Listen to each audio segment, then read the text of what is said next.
الشيطان الرجيم بسم الله الرحمن الرحيم وَلَقَدْ جَاءَكُمْ مُوسَى بِالْبَيِّنَاتِ ثُمَّ اتَّخَذْتُمُ الْعِجْلَ مِنْ بَعْدِهِ وَأَنْتُمْ ظَالِمُونَ۔ بنی اسرائیل قرآن پاک پر ایمان لانے میں سستی اور غفلت کا مظاہرہ کر رہے تھے اور تورات پر ایمان لانے کو آڑ بنا کر قرآن پاک کا انکار کرتے تھے۔ تو یہاں پر کئی طرح کے دلائل سے ان کو بات سمجھانے کی کوشش کی گئی ہے۔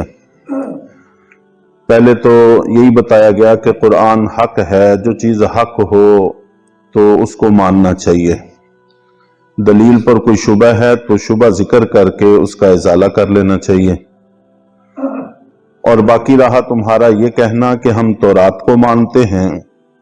تو حضرت موسیٰ علیہ السلام کے بعد جو انبیاء کرام کے ساتھ یہ کرتے آئے، انبیاء کرام کو شہید کرنا، ان کی تکذیب کرنا، تو یہ کوئی تورات پر ایمان لانا نہیں ہے، تو اس لیے یہ تورات پر بھی ایمان نہیں لاتے، اس کا بھی تذکرہ ہوا۔ اور اب خود حضرت موسیٰ علیہ السلام کے ساتھ جو ان کے معاملات ہوئے ہیں ان کا تذکرہ ہے کہ تمہارے پاس حضرت موسیٰ علیہ السلام روشن نشانیاں لے کر آئے تھے، پھر بھی تم نے بچھڑے کو معبود بنا لیا تھا ان کے عدم موجودگی میں ظلم کرتے ہوئے۔ جب حضرت موسیٰ علیہ السلام طور پہاڑ پر گئے تو پیچھے سامری نے ایک بچھڑا بنایا اور اس بچھڑے کے اندر اس نے حضرت جبرائیل علیہ السلام کے گھوڑے کے قدموں کی مٹی ڈالی تو اس میں سے آواز پیدا ہو گئی، تو انہوں نے اس کی پوجا شروع کر دی۔ اور حضرت موسیٰ علیہ السلام کے سامنے اتنی واضح واضح نشانیاں بھی دیکھ چکے تھے، دریا سے راستہ بننا اور میدان کے اندر کھانے پینے کا سامان ان کو میسر آنا، اور اسی طرح پتھر سے پانی نکلنا، بے شمار معجزات کا مشاہدہ اپنی آنکھوں سے کر چکے تھے، لیکن اس کے باوجود انہوں نے بچھڑے کی عبادت شروع کر دی۔ وَإِذْ أَخَذْنَا مِيثَاقَكُمْ وَرَفَعْنَا فَوْقَكُمُ الطُّورَ، اور وہ وقت بھی یاد کرو جب ہم نے تم سے پختہ عہد لیا تھا اور طور پہاڑ کو تمہارے اوپر بلند کر دیا تھا۔ تورات کا مطالبہ بھی انہوں نے خود ہی کیا تھا کہ اب ہم چونکہ ایک آزاد قوم ہو گئے ہیں، اس لیے ہمارے لیے ایک دستور ہونا چاہیے جس پر ہم عمل کریں۔ پہلے تو جو ہماری حکمران قوم تھی انہی کے قانون کے ہم پابند تھے، اب ہمارا اپنا قانون ضابطہ ہونا چاہیے۔ تو حضرت موسیٰ علیہ السلام لے کر آئے تو انہوں نے مشکل ہونے کا بہانہ بنا کر تورات کا بھی انکار کر دیا۔ یہ بتایا جا رہا ہے کہ جو تم تورات پر ایمان لانے کا بہانہ کر رہے ہو اس کا حال کیا ہے، تو تم نے تورات کا بھی انکار کیا،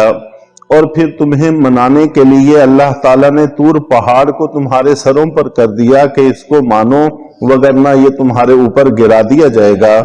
تو تب تم نے مانا۔ اور جو مانا اس کے بارے میں بھی آگے وضاحت آ رہی ہے کہ کس طرح کا مانا۔ خُذُوا مَا آتَيْنَاكُمْ بِقُوَّةٍ وَاسْمَعُوا، کہ اللہ تعالیٰ نے فرمایا کہ اس چیز کو مضبوطی سے تھام لو جو تم کو دی جا رہی ہے، مراد تورات ہے۔ وَاسْمَعُوا، اور جو کہا جا رہا ہے اس کو اچھی طرح سے سنو۔ قَالُوا سَمِعْنَا وَعَصَيْنَا، تو انہوں نے کہا کہ ہم نے سن لیا اور نافرمانی کی۔ تو یہاں پر زبان سے تو کہہ رہے تھے کہ ہم نے سن لیا ہے، ہم اطاعت کریں گے، لیکن دل کے اندر ابھی اس بات کو نہیں اتار پائے تھے۔ کیفیت ایسی ہی تھی کہ جیسا کہ بندہ کہہ رہا ہو کہ سن تو لیا ہے لیکن اطاعت والی بات مشکل ہے، ہم اطاعت نہیں کریں گے، نافرمانی کریں گے۔ پہلے بھی ایسا ہی کرتے آئے اور اب بھی ایسا ہی کریں گے۔ چنانچہ اس سے پہلے بھی انہوں نے سنا اور نافرمانی کی، اس کے بعد بھی سنا اور نافرمانی کی۔ تو اپنی زبان سے تو کہہ رہے تھے کہ ہم نے سن لیا ہے اور اطاعت کریں گے، لیکن حالت ان کی اس کے خلاف تھی، جو بات یہ کہہ رہی تھی کہ ہم سن لیا ہے لیکن ہم اطاعت نہیں کریں گے اور نافرمانی کریں گے۔ وَأُشْرِبُوا فِي قُلُوبِهِمُ الْعِجْلَ بِكُفْرِهِمْ، آگے اس کی وجہ بیان کی جا رہی ہے کہ در حقیقت اس کی وجہ یہ ہے کہ ان کے دلوں کے اندر ان کے کفر کی وجہ سے بچھڑے کی محبت سرایت کر گئی تھی۔ انہوں نے ایک بت پرست قوم کو دیکھا کہ وہ بت کی پوجا کرتے ہیں، تو انہوں نے تقاضا کیا کہ ہمارا بھی ایسا ہی نظر آنے والا مجسم خدا اور رب ہونا چاہیے جس کو ہم دیکھ کر اس کی عبادت کیا کریں۔ چنانچہ بچھڑا بنا دیا گیا،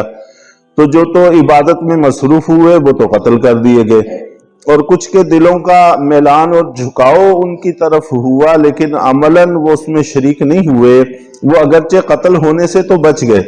لیکن دلوں کے اندر سے اس کی محبت کو نہ نکال سکے۔ یہ اس کفر کی نحوست تھی جو انہوں نے کیا تھا۔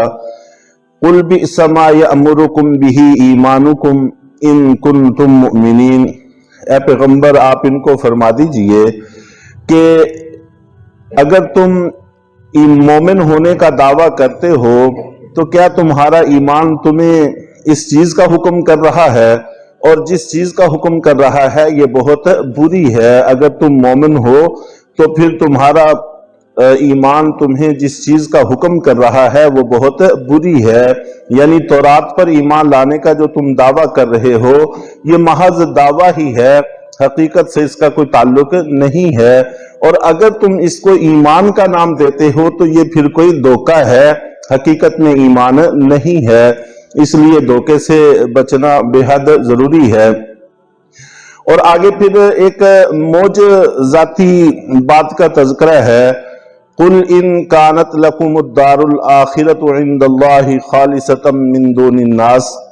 آپ ان کو یہ بھی فرما دیجئے کہ اگر اللہ کے ہاں آخرت کا گھر خالص تمہارے ہی لیے مخصوص ہے باقی سب لوگوں کے علاوہ، تو ان کا دعویٰ یہ تھا کہ آخرت میں جنت صرف ہمیں ملے گی، باقی اور کسی کو بھی جنت نہیں ملے گی۔ اگر ہم جہنم میں گئے بھی تو چند دن جائیں گے اور اس کے بعد پھر جنت کے اندر چلے جائیں گے، تو جنت ہمارے لیے ہے اور باقی سارے انسانوں کے لیے جہنم ہے، یہ ان کا دعویٰ تھا۔ تو اسی دعوے کا تذکرہ کرنے کے بعد فرمایا گیا ہے فَتَمَنَّوُا الْمَوْتَ إِن كُنتُمْ صَادِقِينَ، تو پھر ذرا موت کی تمنا کر کے دکھاؤ اگر تم سچے ہو، اگر تم واقعتاً اس بات میں سچے ہو کہ آخرت کا گھر ہمارے لیے ہے، ہم سیدھے جنت میں جائیں گے، تو ظاہر ہے وہ تو مرنے سے ہوگا، تو موت کی تمنا کر کے دکھاؤ۔ وَلَن يَتَمَنَّوْهُ أَبَدًا بِمَا قَدَّمَتْ أَيْدِيهِمْ، آگے اللہ تعالیٰ کی طرف سے کہا جا رہا ہے، اور حقیقت یہ ہے کہ یہ کبھی بھی موت کی تمنا نہیں کریں گے اپنے ان گناہوں کی وجہ سے جو انہوں نے آگے بھیجے۔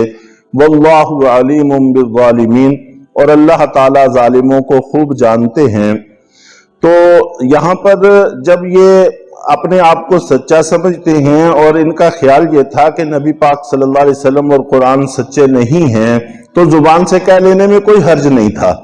لیکن اس کے باوجود زبان سے کہنے کی جرت نہیں ہوئی، اس لیے کہ وہ یہ سمجھتے تھے کہ قرآن بھی سچ ہے اور اللہ کے رسول بھی سچ ہیں۔ اگر ہم نے زبان سے کہہ دیا بس کہتے ہی سیدھے قبر میں جائیں گے، پھر دنیا میں رہنے کی کوئی صورت باقی نہیں رہے گی۔ اس بات کا ان کو 100% یقین تھا،